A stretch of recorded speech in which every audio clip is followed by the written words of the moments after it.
is now coaching the Warblers. Sue is now the permanent principal of William McKinley High School, and under her totalitarian regime, body mass indexes have gone down and grades have gone up. She's also forcibly transferred all of the remaining Glee Club kids to different schools, which is great because then we don't have to deal with their atrocious plot lines and love triangles. Only one ex-directioner remains at the school, and that's Kitty because she's a star Cheerio. Rachel finds out that Sue has cut funding for all the arts and humanities programs at the school, so she goes above Sue's head to the superintendent to try and get the Glee Club back up and running. He says yes, but only if Rachel pays for it herself and runs it. Kurt is in his final year at NIADA and he has to do this like work study thing, and he decides that he's going to do it by going back to Ohio and helping Rachel run the Glee Club. Final year work study. Ooh, that sounds familiar. Yeah, that definitely sounds familiar. Some of us on this screen right now, some of us have a master's degree in mechanical engineering, and we had to do that as well.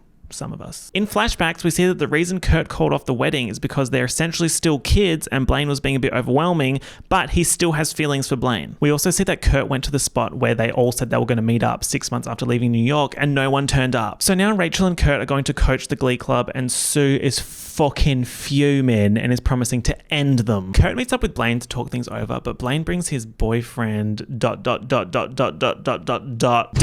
Karofsky. This is evil. Fundamental evil Shadow Realm activities. Like, what the fuck? Was no one else available? Even if you must date someone evil with a redemption arc to further the plot, why not Sebastian Smythe? Hello? I look so good. Like, it would scare a lot of people how good I look right now. Also, Sam is working as football coaching assistant to Coach Beast, so we already conveniently have 4 ex-New York characters together back in Lima. Busted Timberflake is working as the coach of Vocal Adrenaline, but surprise, surprise, they're evil little trolls. Also, his son is now a toddler. Also, at the start of the episode, we saw Rachel's gold star fall off her trailer door, and then at the end of the episode we see her putting a gold star on the Glee sign-up sheet. The bitch is back, baby. In episode 2, Mercedes, Artie, Santana, Brittany, Puck, Quinn, and Tina are back at McKinley for homecoming. I'm telling you, these people come back for any and all reasons. You could not pay me to go back to school. Actually, no, that's a lie. I would turn up. I would turn up with this wig and in this outfit and be like, hey, old boys school, what are you going to do about it? Huh? You're going to fight me? I've been practicing. I can fight you back. I can also run really fast. Fight you back. Don't fight me. I can fight you back. Imagine you tried to swing on me and I was just like, you would run scared. You would. And then I would chase you. So they're back for homecoming, but they're also conveniently back to help Rachel and Kurt recruit for the freshly resurrected Glee Club. At Dalton Academy, which famously is an all-boys school, there's a girl named Jane whose parents fought to get her admitted because the quality of education is a lot higher than other schools, and she wants to be a part of the Warblers. The Warblers vote on it and decide to not let her in, which is crusty and embarrassing. And then Blaine's like, what the fuck? I will threaten to resign so that you can get into the Warblers. And Jane's like, don't even worry about it, babe. And she ends up transferring to McKinley and joins the New Directions. When Blaine finds out that Jane transferred, he's pissed off at Rachel and feels like she poached Jane from him. So now the friendly competition is off and sectionals is going to be a bloodbath. We meet a few more characters. Spencer Porter, who Sue refers to as postmodern gay, is like an edgy, kind of mean, arrogant footballer gay guy who doesn't like all the stereotypically gay things. Kurt tries to get Spencer to join the Glee Club and he's like, no lol, that sucks. Sue tries to get Spencer to infiltrate the Glee Club as her spy and offers him a custom molded Tom Brady fleshlight as payment, ? Roderick Meeks is a newly transferred senior student who has no friends and sings in cursive. Rachel hears him singing in the air vent and they're all like running around the school trying to find where the voice is coming from, and they find him in the library. Excuse me, bitch. I don't care if you have no friends. Why are you singing in cursive in the library? The library is a quiet place. Come on, Emily Blunt. Quiet Place 3, the library. The Unholy Trinity try to recruit some Cheerios and Kitty's there and says, you crusties abandoned the previous group as if I'm going to rejoin. There's also twins named Mason and Madison that have weird vibes, as in, they're a little bit too close. In episode 3, Santana proposes to Brittany, who says yes, and Kurt is a bit cut up about his engagement going to shit, so he speaks up against theirs, and we get an absolutely brutal Santana beatdown. A breathier, more feminine Quinn Fabray.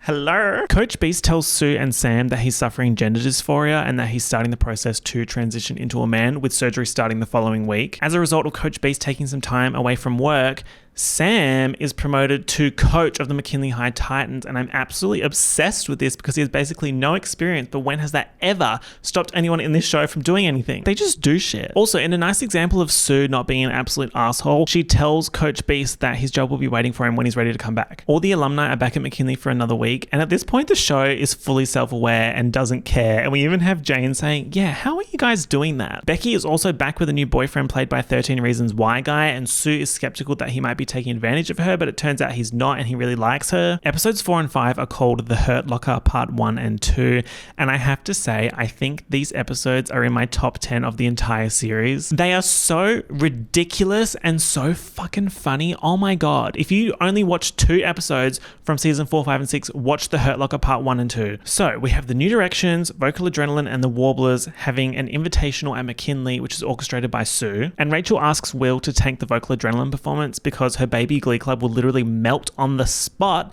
if they see that their competition for sectionals is too good. Which, I mean, just get better. And Will's like, yeah, cool, sounds good. Sue finds out about this conversation via drone, and this is fan-fucking-tastic because these drones are so huge and loud, and I love the implication that Will and Rachel didn't see it. At the start of the episode, while at McKinley, Will's having lunch in the staff room with Sue, and he leaves a plastic fork on the table, and that is the last fucking straw, and Sue snaps. She takes Becky to a storage unit she calls her Hurt Locker, and inside is basically the Glee equivalent of A's lair. She's got dolls of all the Glee Club members throughout the years, torture devices, pictures, and evidence everywhere. This is so unhinged. It's amazing. There's also a photo of the original New Directions group with Matt highlighted as missing. So Sue is going to use her Hurt Locker to ruin Will and Rachel's lives once and for all. But wait, she opens a secret door to a hidden section of the Hurt Locker to reveal a Klain shrine. Yes, Sue is a serial Klain shipper. Guys, I cannot make this shit up. Like, if I was to make something up about season 6 and be like, yeah, blah, blah, blah happened,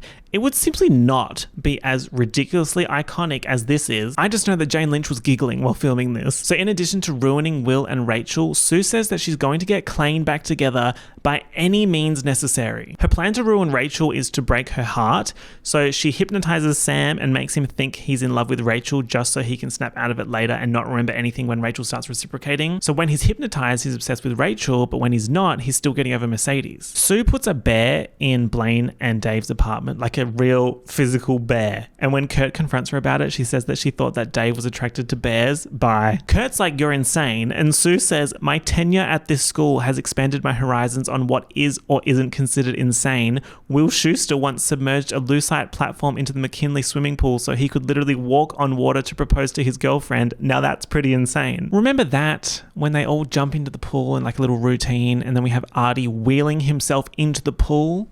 Yeah, it's a classic moment. It's a classic moment. Sue also invites all of Dave's exes to breadsticks when he and Blaine are having a date to make things awkward. And she also tells Dave and Blaine that she did a test with their DNA and discovered that they're actually cousins. Speaking of dates, Kurt has started seeing a 50-year-old man named Walter he met online. In other news, we discovered that Brad keeps a scrapbook of women's feet. Oh, okay, yeah. Now, to ruin Will, Sue goes to Carmel High to talk to the principal and tell them that Will is purposefully tanking the invitational. The principal is Principal Abigail Figgins Gunderson, and Sue thinks it's Principal Figgins in a wig, but it turns out Principal Figgins is Abigail's brother, who also says that Principal Figgins' first name is actually Principal. Sue then hypnotizes Sam to steal Will's mail and to tell Will that Rachel made him do it, and also that Rachel blames Will for Run Joey Run and for her failed career. And this is also that Will will get mad and decide to not tank the invitational, which is exactly what happens. And at the invitational, Vocal Adrenaline get up to perform, and they do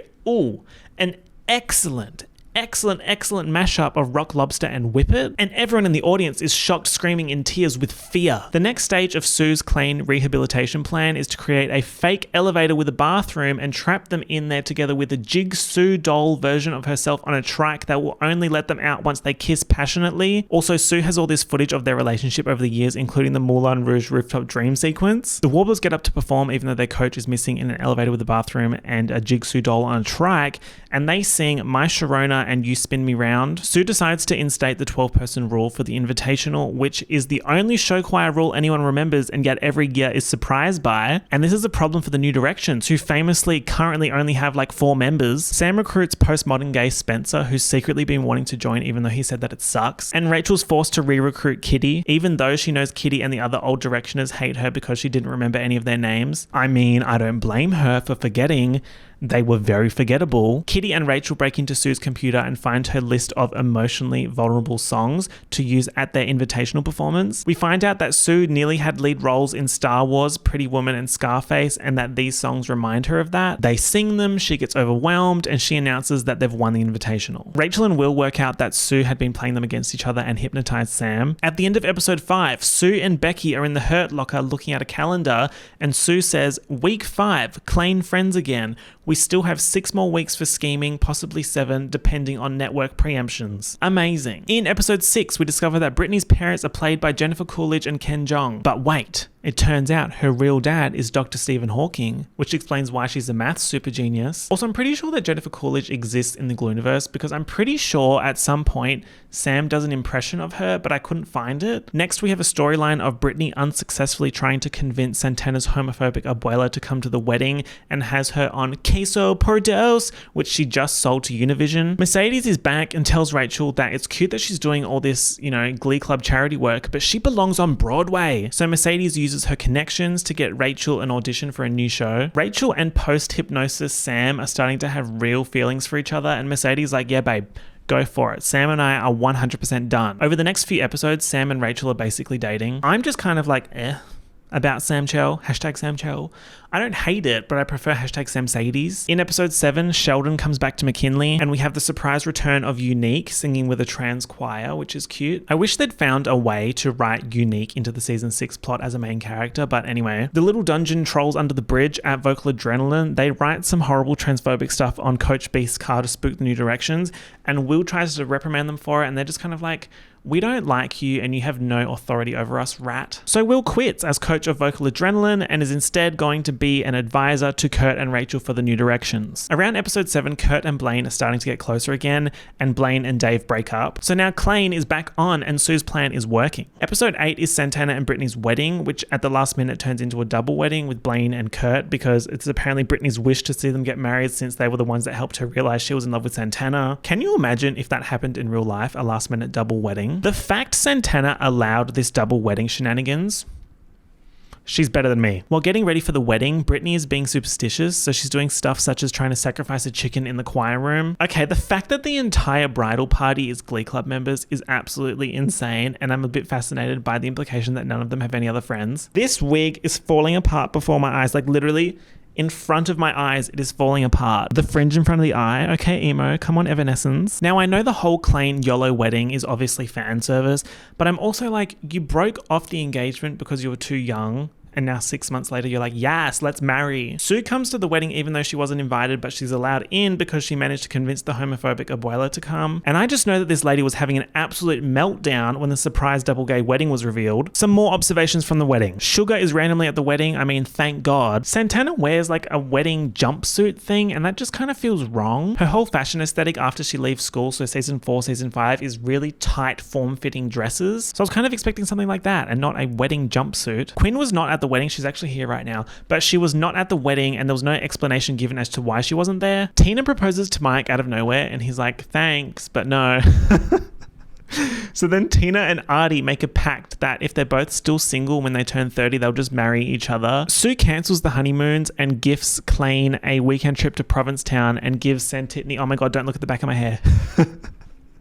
Don't look. She gives Santana and Brittany a month trip to the Bahamas. Episode 9 is kind of this like feral filler material, and I'm just kind of like, you could back up a little bit. We don't really have time for this. We have like 4 episodes left. Basically, the superintendent's rich and diva-ish nephew Myron demands that the New Directions perform at his bar mitzvah, and then he transfers schools to McKinley even though he isn't old enough just so that he can join the Glee Club. Blah, like it's blah. In other news, postmodern gay Spencer is crushing on Billie Eilish's brother. Yes, the rumors are true. Phineas plays Alistair, this long-hair beanie guy that ends up joining the New Directions. There's other plot lines such as Spencer and Roderick becoming friends and Mason crushing on Jane, but honestly, who cares? I do like all the new Glee kids, and I think they're 10,000 times better than the season 4 crusties, but it's definitely still a case of sorry, but who are you all? And that's the problem with having such a great original group. It's so hard to replace them. Episode 10 is called The Rise and Fall of Sue Sylvester, and drama is at an all-time high because Becky has tipped off the superintendent with the location of Sue's Hurt Locker, and he finds it, and Sue gets fired. Also, Dalton Academy burns down, question mark, question mark, question mark. Just classic Glee. You know, like hee, cute little plot lines, boom, a school burned down. Because the Warblers no longer have a school, Kurt and Rachel invite them to join the New Directions, which they do, and this also conveniently solves the problem of the New Directions not having enough members for sectionals. Also, the school burning down is why Becky turned Sue in, because she can't believe that Sue is kicking up a fuss about the Warblers joining the New Directions even though their school just burned down. So with Sue's war crimes being exposed all over the news, we have all these confessionals such as Joe saying Sue forced him to cut his dreads, and Kurt and Blaine saying that Sue trapped them in a fake elevator with Jigsaw. This is great because all the crazy anti-Sue shit is so funny and doesn't sound real, but we know that it happened because we've seen it unfold over the last 6 seasons. Rachel has an interview with Carmen Thibodeau to get back into NYADA. Remember, she famously dropped out of NYADA to do Funny Girl and then famously quit Funny Girl to do her atrocious TV show. Rachel eventually gets an offer for readmittance, but wait, she also gets a call from, remember when she did that audition for the Broadway show that Mercedes hooked her up with? She's being offered that as well. So it's basically the same decision that she had to make a year ago, but what will she choose this time? Will surprisingly comes to bat for Sue during all of the backlash, and he's like, yes, she is a menace,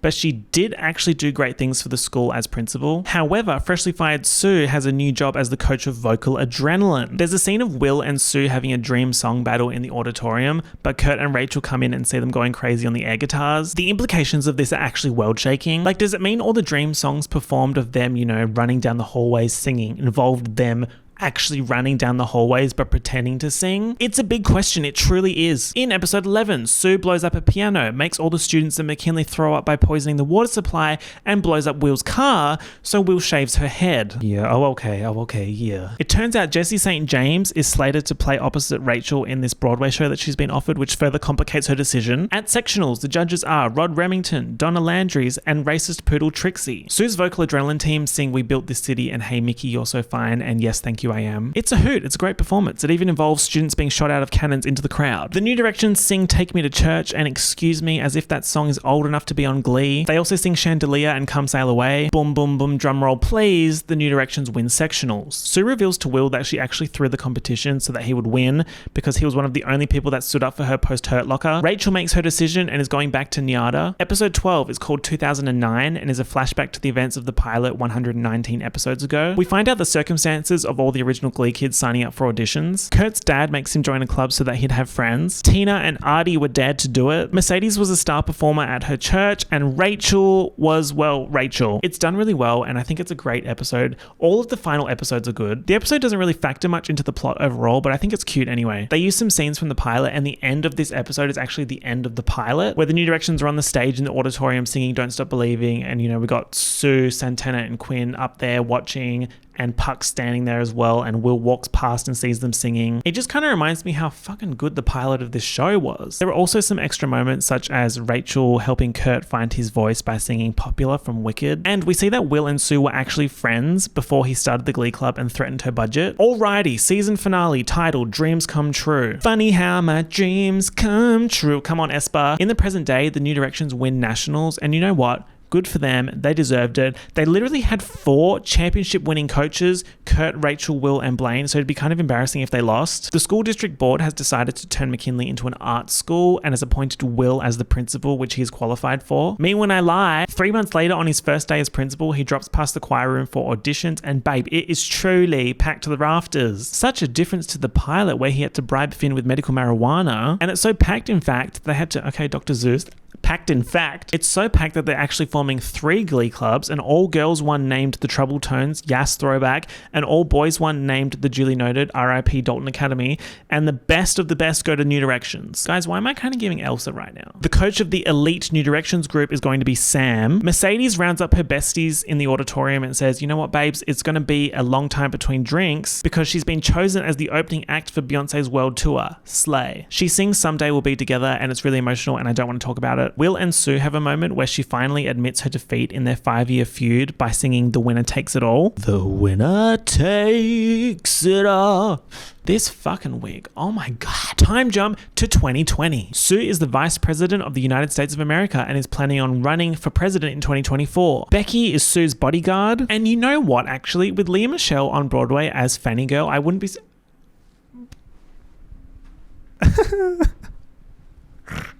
Fanny Girl? Why is that so funny? With Lea Michele on Broadway as funny girl Fanny Bryce, I wouldn't be surprised if suddenly Jane Lynch was like, you know what, I am going to run for president in 2024. Next we see Mercedes, Tina, Artie, Blaine and Kurt arriving at Rachel's house, and Tina and Artie are a couple. What's their ship name? Artina? Hashtag Tati? Gummies! Sucking dick and cock. Rachel is pregnant and is Kurt and Blaine's surrogate. She's also married to Jessie St. James. Rachel and Jessie go to the Tony Awards where she's nominated for Best Actress in a Broadway Musical against Anne Hathaway in her one-woman show Anne!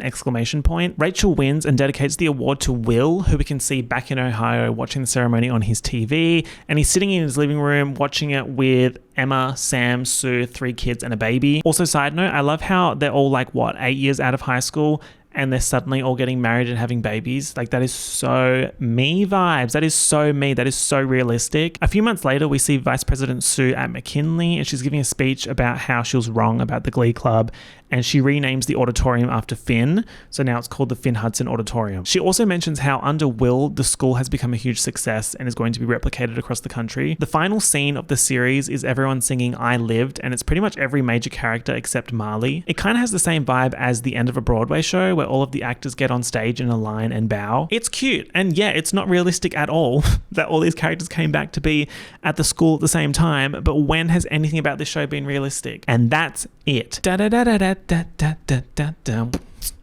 entirety of Glee, all 6 seasons. I do think that was a solid series finale, by the way. There are some shocker finales out there, and I feel like Glee did a good job at closing out storylines and ending on a nice note. In summary, do I think that this show is worth watching? Yes. Is it absolutely insufferable in parts? Yes. Does it do an equally great and terrible job at discussing societal issues in between show tunes? Absolutely. I think this show is at its best when it's purely trying to be a musical comedy with a little bit but not too much drama. Thank you all for watching and joining me on this Glee extravaganza eleganza. It's been a lot of fun. Looks like the next show that I'm going to cover in this format is Gossip Girl, and I have a really fun idea on how I'm going to show the plot from that show, so keep an eye out for that. It'll probably be a couple of months away. These videos take ages. If you enjoyed this video, you know the drill. Leave me a like, leave me a comment, give it a cheeky share, and of course subscribe so that we can hit 1 million. Thank you all for watching, you absolutely feral bunch of gleeks.